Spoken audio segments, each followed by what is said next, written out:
后来乡亲啊，这个疫情过了后的第一场的旅展，17号就要来登场。各大旅行社拢推出着国内的旅游，要来抢业绩诱人客，而且把这个行程包装甲袂输是出国同款。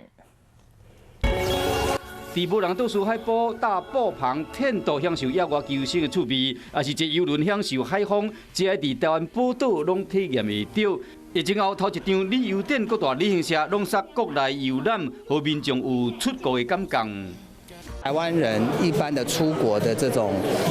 花费习惯，然后透过邮轮的跳岛旅游有类似的感觉，长天数。好，第二个就是它搭乘是国际邮轮，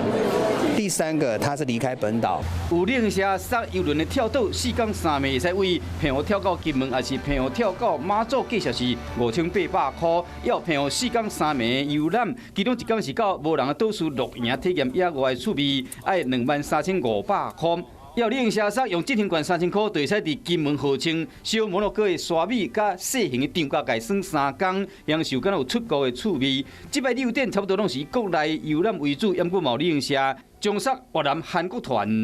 届时，如果疫情的部分呢还并没有很明朗化的话，我们会有一系列就会协助呢旅客去做这样子的一个取消的动作。虽然因为疫情无法度放心啊出国，不过国内游览嘛有五花杂色，同款会使有民众耍甲真欢喜。